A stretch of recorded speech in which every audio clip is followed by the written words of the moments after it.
Just gotta fiddle my way out of the tent flap here. 1 second. And good morning, Eiffel Tower.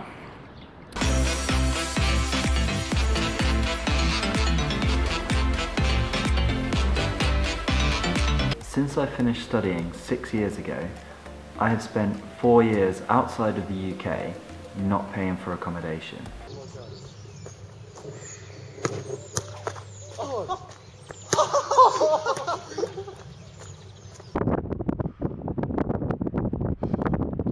That's 4 years of free accommodation, not including time spent with my family back in the UK. These 4 years were not continuous and they were not really intentional.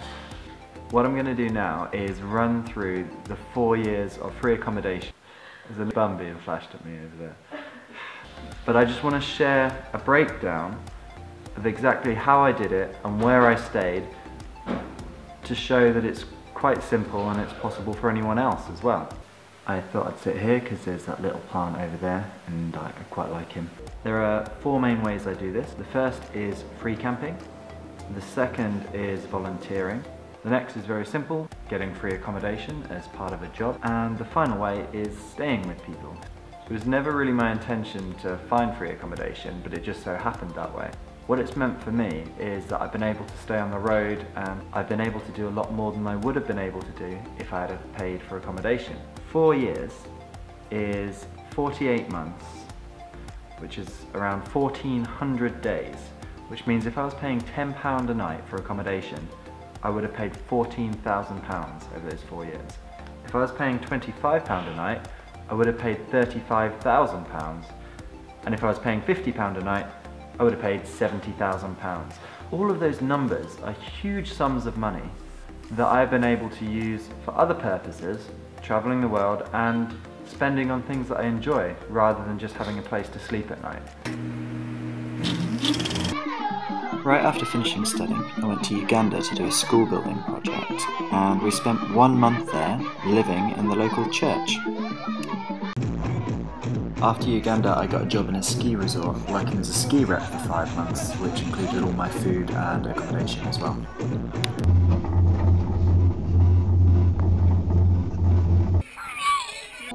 I then spent a year teaching English in South Korea.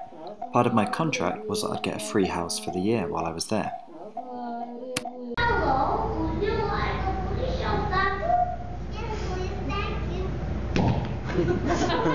Jamie is riding in the car, and Sylvia.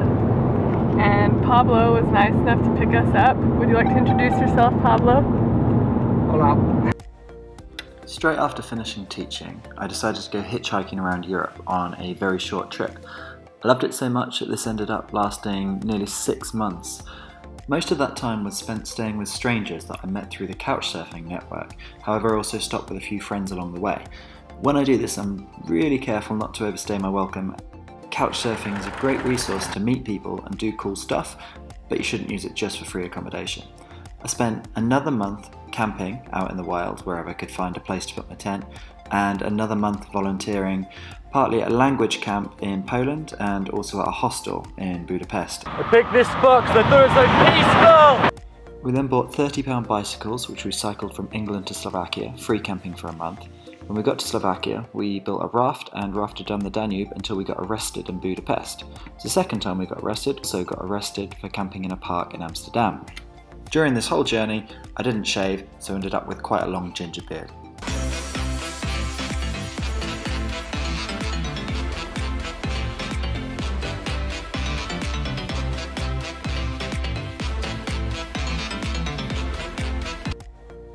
Minus a raft and bicycles, we hitchhiked into Eastern Europe, heading through Ukraine, Moldova, Romania, taking about 3 months, mostly staying with people. So we rented this little cottage behind us, which was very nice. Unfortunately, last night we were sitting watching a film and smoke is coming up through the ceiling. I run outside and I realise that the downstairs is on fire. I start running around shouting, "Hello, hello, hello." Fortunately, I managed to attract someone's attention. They came out with a water hose pipe and sprayed it all down and saved the bungalow from burning. My girlfriend then got a job on the beautiful island of Jeju, so I headed out there to join her for 6 months. However, I left before her so that I could go to Norway and volunteer on a boat building farm for a month, and then headed to Iceland to traverse the country from south to north on foot with my little brother. It's snowing! Oh, look at it! Why is it snowing in August?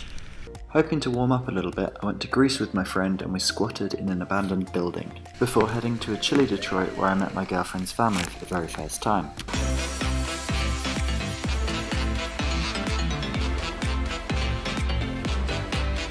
Together we headed out to Australia, and our first job in the outback gave us free accommodation above the pub we worked in. So this is my first typhoon. Oop. It's a little windy.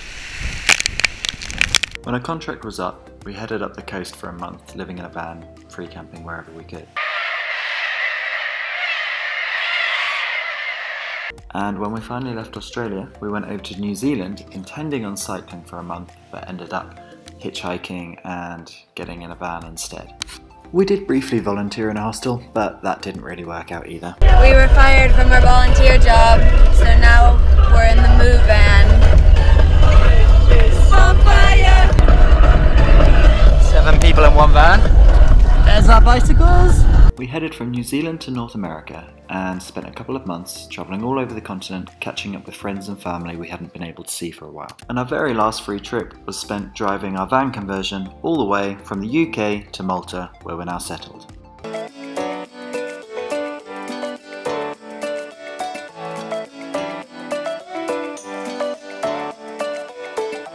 What that means is 4 years of free beds is divided up roughly like this. And that, in a nutshell, is one of the ways I've managed to afford exploring the world for the last few years.